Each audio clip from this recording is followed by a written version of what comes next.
An all-new design, a gorgeous liquid retina display, a blazing fast processor.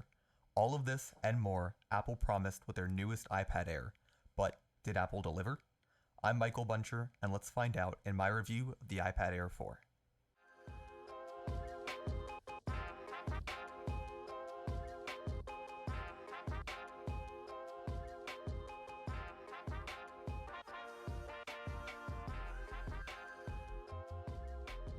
I'm going to start off with the things that didn't really stick out to me. Number 1, the cameras. The only thing I use the back camera for is when I'm FaceTiming someone and need to turn the camera around. And for that, it's great. It's just rare that I use it. The front camera looks much cleaner than my iPhone or my Surface Book, which, up until my iPad, was the best device I had for web calls. The microphones are also really good. I haven't had any complaints from anyone saying they couldn't hear me. The positioning of the front camera isn't great because you get a wicked side-eye effect if you're using it in landscape mode. The camera is perfectly positioned where my hand is if I grab the device in landscape mode, so I get tons of fingerprints on the front camera. But for how little I use it, it doesn't matter to me. Next, the speakers. Despite the 4 speaker grills on this device, there are really only 2 speakers, one on the top left and one on the bottom left. And while the speakers don't intelligently adapt like they do on the iPad Pro, I'm assuming this was another cost-saving measure, as Apple practically took the iPad Pro chassis and removed some speakers but left the holes there because it's cheaper to just reuse the casing instead of re-engineering a whole new design. They're really good for what they are. They get really loud, the sound doesn't distort that much, there's really good separation between the lows, the mids, and highs, and the separation between volume levels is great. The bass is strong for a device this thin, and coming from an iPad 5, I really like the stereo effect. It's hard to completely cover all the sound, and while I don't use the speakers a lot, I mainly use my AirPods. When I do, I have no complaints about it. So how about battery life? In a device this thin, with a powerful processor and a big, bright, high-resolution display, the battery life has to suffer, right? Well, Apple pulled it off. While from recollection, it isn't quite as good as my older iPad 5, this iPad can get me between 3 to 4 days of moderately heavy work and 2 days of very heavy work, which includes many hours of YouTube and Netflix streaming, a lot of scrolling through Instagram, Reddit, and talking on Discord with my camera on, editing pictures in Photoshop and videos in LumaFusion. While I could kill this thing in a day if I really pushed it, I have no worries about battery life. It also charges really quickly, even with the included power brick. While I use one from Anker, this isn't a sponsored video or anything like that, it's very quick to charge, and I love that USB-C is the port here. Now, to the pieces that have made more of an impact on me, starting with the design. I'll be honest, I love this design. It really brings me back to my old iPhone 5S that I love to hold. This iPad feels like the closest we're going to get to that design again. This is actually one of the reasons I waited for the iPad Air 4 instead of getting the iPad Air 3. The flat sides, the incredibly thin body, the matte edges, all of it feels so modern and well engineered. The flat sides give a great grip, and I love holding it even without a case, although it is harder to pick up off the ground or a table or desk compared to the rounded edged iPads. But it's so sleek and modern feeling, I really don't care. As pretty much every other reviewer says, the USB-C port is great, I love the high-speed data transfer rates, and it turns my iPad into a battery bank if I ever need it, fun fact. I just wish it was present on my iPhone XR. It's funny, I can charge my iPad and my Surface Book with the same cord and connector, but I can't charge my iPad and iPhone with the same cord. As always, the iPad has incredibly clicky buttons, and they actuate along the entirety of the button, not just on the sides or in the middle. I got the space gray finish, and I think it's beautiful. However, maybe it's because I'm using a case that doesn't cover the sides, but this iPad has picked up a fair amount more nicks and little scuffs and scratches than my iPad 5 before it. I got the gray without seeing any of the colors in person because I thought it would help hide the signs of wear and tear.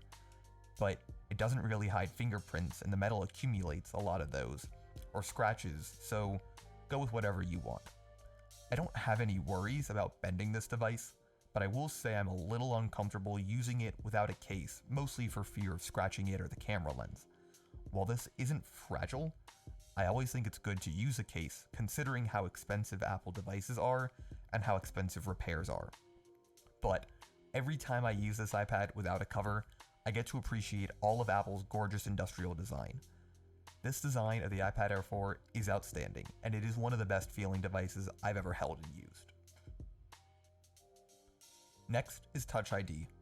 I have some mixed feelings on it. It's integrated into the power button, and while the sensor itself is great, it's very fast, it's very accurate, I'm not a huge fan of the implementation on a device like this. Personally, I feel that Face ID makes much more sense on an iPad than Touch ID on the power button does. It makes just a lot more sense for me to open the cover and have my device read my face, and then for me to swipe up and be accessed with my device. Currently, my option is for me to open my case, the screen turns on, I then have to reach up and touch the power button, wait for it to unlock, and either wait another beat for the rest to open the trigger, or move my finger down and swipe up to open. First world problems, I'm aware. When my device isn't in a case or it's just lying on my desk with the screen off but the case is open, it's much faster to just click the power button and leave my finger on the sensor and it unlocks practically instantly. Touch ID gets annoying when I'm cooking, however, because if I get something like oil or sauce or flour on my finger, Touch ID just doesn't work. Also, I initially had some troubles where, because of the case on the back of my iPad, it seemed like my finger rested partially on the case and not on the sensor, and it didn't recognize my print. I had to retrain Touch ID a few times in my first few weeks of using this iPad, but after that the accuracy has gotten a lot better, and I don't really have any issues now. Touch ID is great, don't get me wrong, but for me, it just breaks the seamless interaction and unlocking experience I get with Face ID on my iPhone. Moving on to the most important pieces of this device. First, display. This display is basically the same panel that's been used on iPads for years, but as always, it's great. It's really sharp at 264 pixels per inch, which is more than sharp enough for regular viewing distances. If you get really close, you can start to see pixels, but that's not a normal situation you're going to be in. I'm not a huge display junkie, so I'm not going to talk about gamma levels or anything like that, but the display really does look great. Colors are really strong, there's good contrast, shadow scenes and content I'm watching have good detail, and the screen gets plenty bright. While I haven't used it a lot outside, I haven't run into an issue yet where the display was too dim. In a perfect world, I would love it if it were OLED, but it doesn't detract from the experience. I did notice that this device picked up more fingerprints than I expected, and they weren't easy to clean off. I did some research, and it appears to be related to changes made to the oleophobic coating, which is the layer that repels finger oil, to work better with the Apple Pencil. Some other users of the 2018 and 2020 iPad Pro, which has the same Apple Pencil support, described the same issue. I remedied it with a screen protector, your mileage may vary. Coming from the iPad 5, the display lamination is one of my favorite things about this new device. It really feels like you're just touching the pixels on the iPad Air in a way you just don't get with a non-laminated display. While the side bezels are a little thicker than what you'd see on the iPad Air 3 and previous Pro models, the lack of a chin and forehead is really nice. I initially worried that the bezels would annoy me, kinda like the 10R bezels do, but it hasn't been a problem, and I much prefer this option than the home button. Remember True Tone Display? That feature that's supposed to adjust the color temperature of whites on the display in regards to your surrounding environment so that whites always look white? Yeah, I turned it off in setup and I never turned it back on. It always just made the display too warm and I preferred cooler colors. I haven't noticed any backlight bleed, and there were some reports early on in the production cycle of people who were getting some nasty light bleed. I haven't noticed any of that on my device, nor have I had any image retention since this is an LCD display, which is a lot harder to burn in. Lastly, performance and software. 98% of the time, the performance on this is amazing. Loading and switching between apps, launching the camera, reading and writing data, making adjustments in Photoshop, everything is great. The 4GB of RAM is noticeably better compared to the 3 in my 10R, and while I do wish that it had more, because I do experience some dropping of apps from RAM, especially if I have a bunch of tabs in Safari or if I'm switching between apps like YouTube and Photoshop, it's more than enough. Anything that involves loading and moving data around the operating system, like accessing the keyboard, loading files, it's all incredibly fast. This device is powerful enough, I was even able to edit this whole video in LumaFusion and it didn't break a sweat. And that's kind of why the janky UI performance is so weird to me sometimes. Most of the times, the UI moves at a solid 60 frames a second, everything feels great and smooth. But then, sometimes, everything just drops frames. Tapping an app to open it or swiping it to close, frame drops. Swiping up and holding to get to multitasking, or clicking an app to open it from the multitasking page, frame drops. Swiping to access the camera or widget page, swiping down the control center, swiping to access the side menu and some of the redesigned apps. All of these animations drop frames. It's a lot better than my XR, which drops frames constantly, and it's much more rare on the iPad. For the most part, it's incredibly smooth. Some of the animations are definitely longer than they need to be. I'm looking at you folder opening, and I wish Apple would at least speed them up, if not give us a slider for how fast we want it to be. What this tells me is Apple isn't working to optimize their software as much as they should. I know that not everything is perfect and frame drops happen, but it occurs more often than it really should on a device this expensive and this powerful. And I know Apple has work to do because some apps like Google Calendar, Outlook, the stock messages, Safari, settings, all of them have great performance and they maintain a consistent UI frame rate. But the general UI just doesn't. And this has been a problem for years. It's certainly gotten better over time with updates such as iOS 12, but it's been a noted issue ever since iOS 7. I'm guessing it's because of development of multiple devices with different resolutions, and the development of more and more features which takes time away from UI optimization. On the better note, I don't have any issues with overheating. It does get a little warm when you use it for a long time, think like a 3-hour Netflix marathon, that'll make it warm under your fingertips, but it never gets hot or feels like it's just burning through battery. I would assume it's because this device is so thin there isn't a lot of space to dissipate heat, which can institute thermal throttling. While none of these are, major deal breakers, iOS is always touted as the supreme king of smoothness, so Apple needs to make sure they focus on it. It doesn't affect the average customer, and most people don't notice random frame drops or animation lag, but I do, and this is my experience with it.